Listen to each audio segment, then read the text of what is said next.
ओम शांति। आज 1 जून 2026 की बाबा की साकार वाणी है। बाबा कहते हैं, मीठे बच्चे, बाप की श्रीमत है, इस पुरानी दुनिया से अपना मुख मोड़ लो। जीवन मुक्ति के लिए तुम दैवी मैनर्स धारण करो। आज का प्रश्न है, कौन से मैनर्स बाप के सिवाय कोई भी सिखला नहीं सकता। उत्तर में बाबा कहते, पवित्र बनना और बनाना, यह सबसे बड़ा दैवी मैनर्स है। तुम गृहस्थ में रहते, घर गृहस्थ में रहते पवित्र रहो। यह शिक्षा एक बाबा ही देते हैं और दूसरा कोई हमें नहीं दे सकता। तुम बच्चों का बेहद का संन्यास है। तुम इस पुरानी दुनिया को ही बुद्धि से बोलते हो। तुम जानते हो, पवित्रता की धारणा से बाकी सब मैनर स्वतः आ जाते हैं। आज का गीत है, आज अंधेरे में है हम इंसान। ओम शांति। बच्चों ने गीत की एक लाइन सुनी। एक तरफ है सारी दुनिया भक्ति मार्ग वाले, दूसरी तरफ हो तुम बच्चे ज्ञान मार्ग वाले। वह भक्ति की सीढ़ी चढ़ते रहते हैं, भक्ति में ऊपर ही जाते रहते हैं। जो पूजा पाठ उसमें लगेंगे वो और ज़्यादा करते जाते हैं। और तुम बच्चे फिर ज्ञान की सीढ़ी चढ़ते हो। हम ज्ञान में आगे बढ़ते, अपना पुरुषार्थ बढ़ाते जाते हैं। भक्ति की सीढ़ी उतरते हो। बच्चे जानते हैं, आधा कल्प से भक्ति की सीढ़ी चढ़नी होती है। भक्ति भी पहले अव्यभिचारी होती है, फिर पहले सिर्फ हम एक शिव की पूजा करते हैं, पीछे व्यभिचारी बनती है, बिल्कुल ही अंधश्रद्धा में आ जाते हैं। उसके बाद सब तत्वों की और सभी की पूजा, देवी देवताओं की, सबकी करने लगते हैं। बिल्कुल ही अंधश्रद्धा में आ जाते हैं, कुछ भी नहीं समझते, गाते भी हैं, हम अंधियारे में हैं। सतगुरु बिगड़ घोर अंधियारा। गुरु तो यहाँ बहुत है। अब सच्चा गुरु कौन है? साधु, संत, महात्मा, भगत आदि सब साधना करते हैं अथवा याद करते हैं, वेद, शास्त्र, उपनिषद आदि पढ़ते हैं, फिर भी कहते हैं भगवान जब आए तभी आकर हमारी सद्गति करे। सद्गति दाता को ही पतित पावन कहा जाता है। अभी तुम बच्चे घोर अंधियारे में नहीं हो, तुम ज्ञान की रोशनी में आए हो। अब हम भक्ति से ज्ञान के रोशनी में आ गए हैं। पतित पावन बाप को जानते हो और उनको याद करते हो। जितना जो बच्चा याद करता है और ज्ञान की धारणा करता है, उतना उसका अज्ञान अंधियारा विनाश होता है। जितना हम ज्ञान को स्वयं में धारण करते हैं, उसका स्वरूप बनते हैं, उसका चिंतन मनन करते हैं, हमारे अंदर की अज्ञानता दूर होती जाती है। बाबा कहते हैं, अब रोशनी में ले जाने वाला है एक ही बाप है। ज्ञान अंजन सतगुरु दिया, अज्ञान अंधेर विनाश। कोई सुरमा नहीं है, यह ज्ञान की बात है।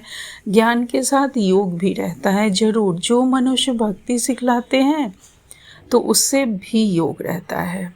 जो भक्ति सिखलाते हैं, बताते हैं, उससे भी योग लगा रहता है।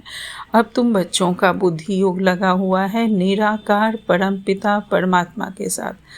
तुम्हारे में भी नंबर 1 है और कोई मनुष्य मात्र का परम पिता परमात्मा सर्वशक्तिवान के साथ योग है ही नहीं, सिवाय तुम बच्चों के। तुमको बाप से और मुक्ति, जीवन मुक्ति धाम से योग लगाना पड़ता है। जीवन मुक्ति के लिए दैवी मैनर्स भी बहुत अच्छे चाहिए। इस समय तो सबके मैनर्स आसुरी हैं, परम पिता परमात्मा के भी गुण गाए जाते हैं ना। मनुष्य श्रेष्ठी का बीज रूप है, सत्य है, चैतन्य है, आनंद का सागर, ज्ञान का सागर है, पवित्रता का सागर है, फॉरएवर। उनका यह पद अविनाशी है और कोई मनुष्य का यह पद हो ना सके। भल अभी तुम ज्ञान का सागर, पवित्रता का सागर बनते हो, परंतु लिमिटेड बनते हो। बाप कहते हैं, मैं अनलिमिटेड हूँ। बाबा अनलिमिटेड सागर हैं। बाबा कहते हैं, तुमको अनलिमिटेड बना नहीं सकता, नहीं तो फिर सृष्टि का खेल कैसे चले, 84 जन्म कैसे भोगेंगे। तुम फॉरएवर बन नहीं सकते, तुमको लिमिटेड बनाता हूँ। 21 जन्मों के लिए तुम बनते हो, 21 पीढ़ी भी लिखा हुआ है, तुम फॉरएवर बनो। यह ड्रामा में कायदा नहीं है हम सदा के लिए पवित्र पावन बन जाए, देवी देवता बन जाए, ऐसा बाबा कहते हैं। ड्रामा में नून नहीं है।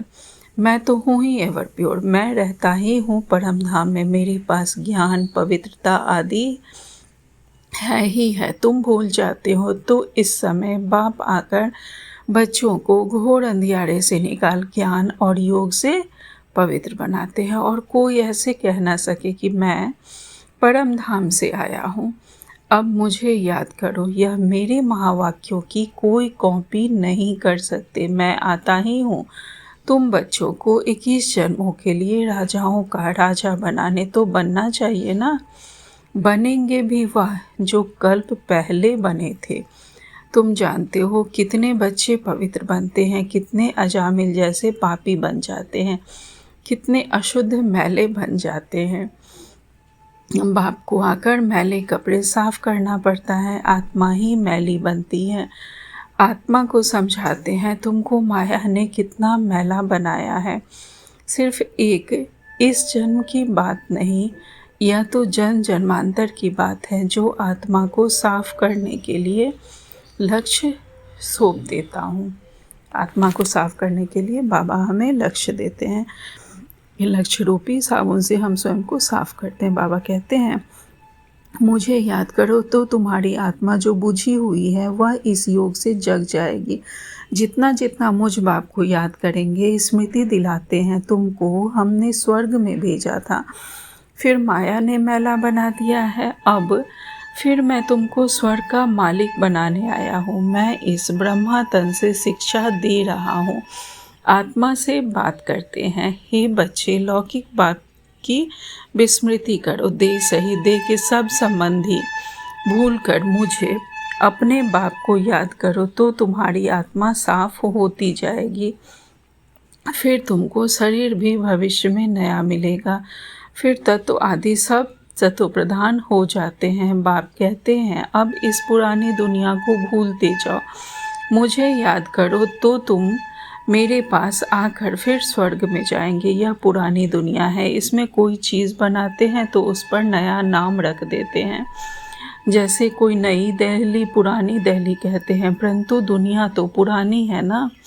अब तुम बच्चों को इस पुरानी दुनिया से बुद्धि योग बिल्कुल हट जाना चाहिए। हम आत्माओं का स्वीट होम व निर्वाण धाम है, वहाँ जाना है। अपने को आत्मा निश्चय करना पड़े। बाप कहते हैं, मुझे याद करो तो अंतमति सो गति हो जाएगी।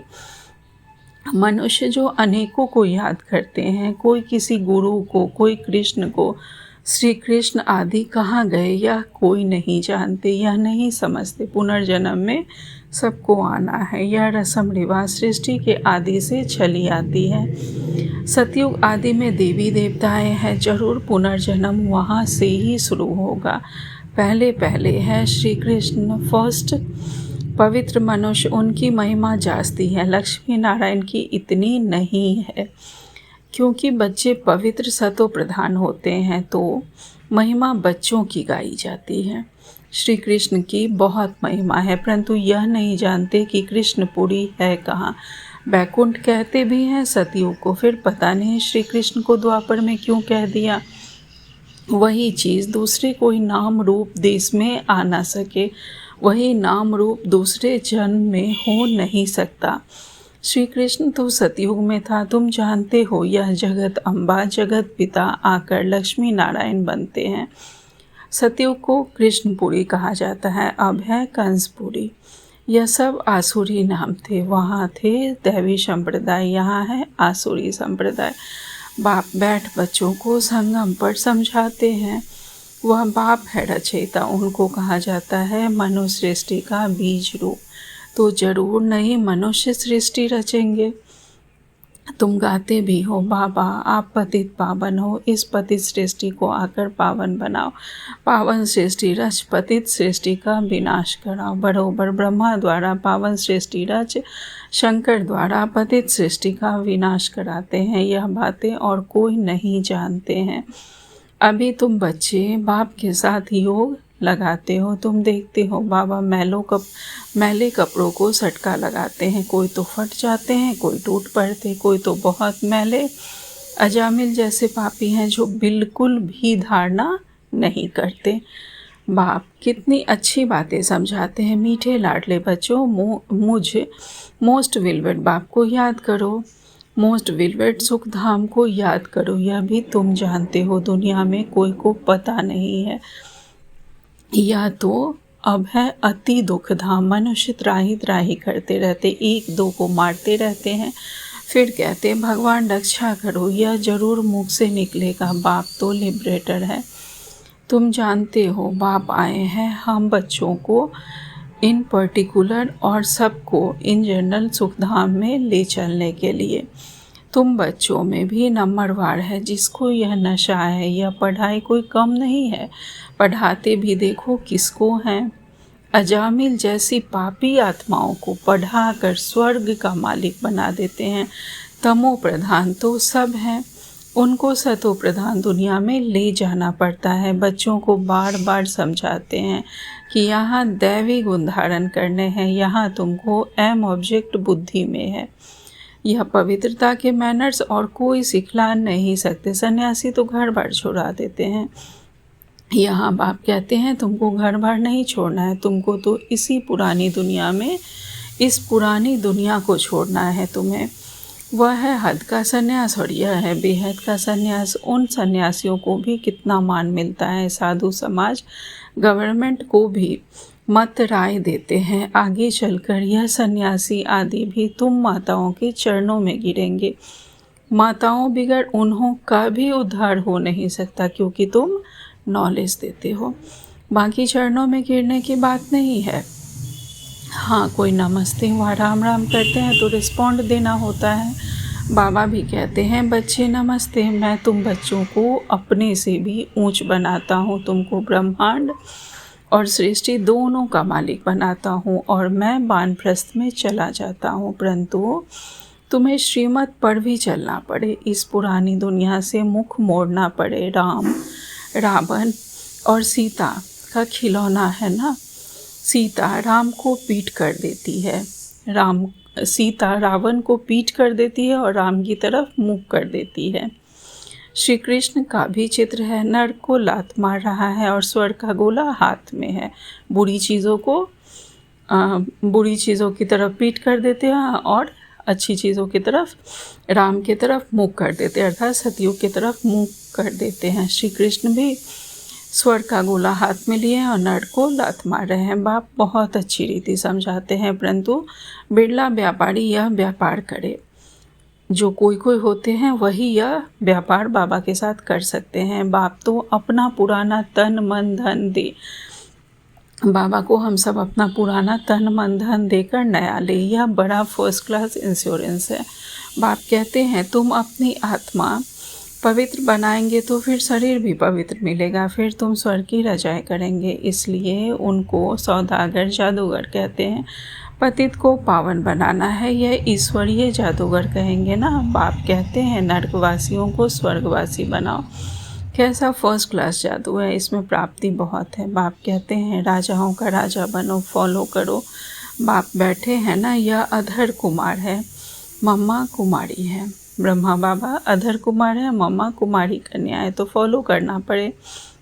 वर्षा बाप से मिलना है, तुम कहेंगे हम भाई बहन बाप से वर्षा लेते हैं कैसे। वैसे तो लौकिक रीति बहन को वर्षा नहीं मिलता है, भाई को वर्षा मिलता है। उस समय बेटी को प्रॉपर्टी का हिस्सा नहीं दिया जाता था, तो बहन को वर्षा नहीं मिलता, भाई को मिलता है।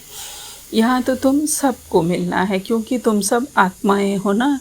बाप कहते हैं तुम सबको मेरे पास आना है, फिर तो यह भाई बहन का नाता भी टूट जाएगा। वहाँ है बाप और बच्चों का नाता निर्वाण धाम में, इसलिए कहते हैं वी आर ऑल ब्रदर्स। अगर ईश्वर को सर्वव्यापी कहे तो फिर फादरहुड हो जाता है। इस सर्वव्यापी के ज्ञान को कितना नुकसान किया है भगवान को, जो हमने कण कण में कह दिया है, तो इस सर्वव्यापी के ज्ञान ने कितना नुकसान किया है। भगवान अगर सब में है तो फिर हम एक दूसरे की ही पूजा क्यों नहीं करते, मंदिर में क्यों पूजा करने जाते। तो बाबा कहते हैं अब तुम बच्चों के पास बाप की याद है। बाप को याद करने से में मेहनत जाती है, ऐसे नहीं कि तुमको कोई निष्ठा में बिठाए। तुमको तो लक्ष्य मिला हुआ है, ऐसा नहीं कि कोई हमें योग करवाए, ध्यान में बिठाए तभी हम ध्यान करें। कोई दीदी कमेंट्री करे, कोई कमेंट्री सुने तभी।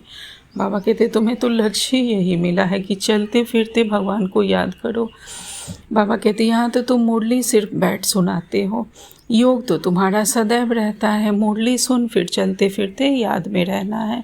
हम यात्रा पर जा रहे हैं, जितना हो सके याद में रहना है।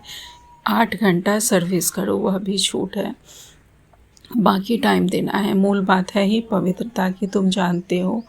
यह है कांटों का फॉरेस्ट, कांटों का जंगल, एक दो को कांटा लगाते रहते हैं। अब बाप कहते हैं श्रीमत पर चलो। शिव बाबा भी बात करते हैं, ब्रह्मा भी बात करते हैं, परंतु तुम जानते हो शिव बाबा हमको पढ़ाते हैं, तुम स्टूडेंट हो। तुम कहते हो वह हमारा बाप भी है, टीचर भी है, सदगुरु भी है। गारंटी करते हैं तुमको वापस ले जाऊंगा, ऐसे कोई गारंटी कर ना सके। यह बाप ही कहते हैं, गॉड फादर ही सुख देने वाला धर्म स्थापन करते हैं। उस बाप को कोई जानते नहीं है। अगर बाप को जाने तो बाप की प्रॉपर्टी को भी जान जाए।